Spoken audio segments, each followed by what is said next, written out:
In 1763, as the cannons of the 7 Years' War fall silent and smoke lifts from battlefields stretching across continents, the British Empire stands, triumphant vast, unchallenged, swollen with new lands from the West Indies to the frozen frontiers of North America. Yet inside this victory lurks a storm that will shake the world. Britain, crushed under the weight of unimaginable war debt, turns its eyes across the Atlantic, convinced its colonies should pay for their own protection. Unaware that this decision will ignite a spark that cannot be contained. For more than a century, the 13 colonies along America's sprawling eastern seaboard, proud, religiously shaped, stubbornly independent, have grown in silence, swelling to 2 million people, bound less by loyalty to the crown and more by a rising identity of their own. Slavery fuels southern wealth, bustling ports drive northern ambition, and immigrants from Ireland, Scotland, and Germany reshape the cultural tide. Britain, long content with salutary neglect, suddenly tightens its grip, pushing new taxes that begin as whispers of revenue, but quickly turn into roars of rebellion. When Prime Minister George Grenville introduces the Sugar Act and the Stamp Act, he expects obedience. What he gets is outrage. Pamphlets flood the streets. Fiery words accuse Britain of trampling ancient English liberties, and a thunderous cry spreads across the colonies.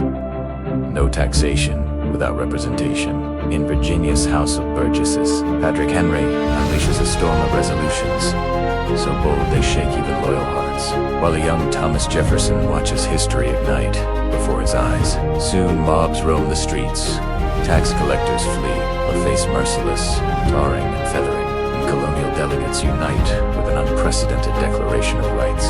Britain retreats, repealing the hated taxes, but not the principle of control, insisting Parliament has authority in all cases whatsoever, a phrase that hangs like a loaded gun over the colonies. The next Parliament tightens the noose with the Townshend Acts, and again the colonies erupt.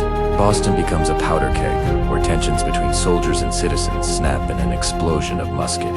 Fire the Boston Massacre, blood staining the snow, propaganda fanning fury, and whispers of revolution beginning to sound like inevitability. Even as cooler heads attempt to calm the crises, Britain clings to its power, repealing taxes, but leaving one decision that will drag the empire into its most humiliating confrontation. Smugglers, patriots, and defiant merchants see the Tea Act as a direct assault on liberty and livelihood. And when British ships arrive, the sons of liberty strike back with theatrical, rebellious brilliance. Disguised as Native Americans, they board the vessels under the cover of night, ripping open crates and drowning 92,000 pounds of tea in Boston. Harbor as cheering crowds watch a symbolic empire shatter. To patriots, it is a moment of majesty and righteous defiance.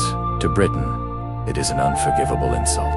The government, enraged, sees only chaos, lawlessness, and open rebellion. The message from London is clear. The era of tolerance is over, and the confrontation that follows will decide the fate of empires. As tensions spiral and lines are drawn, patriots versus loyalists, liberty versus authority. The world stands on the edge of a conflict that will transform ordinary farmers and merchants into revolutionaries, turn subjects into citizens, and bring an empire to its knees. And as history moves toward its breaking point, the echoes of these days still shape the modern world, reminding us how fragile power truly is, and how easily a tax, a riot, a shot in the night can set fire to an entire civilization.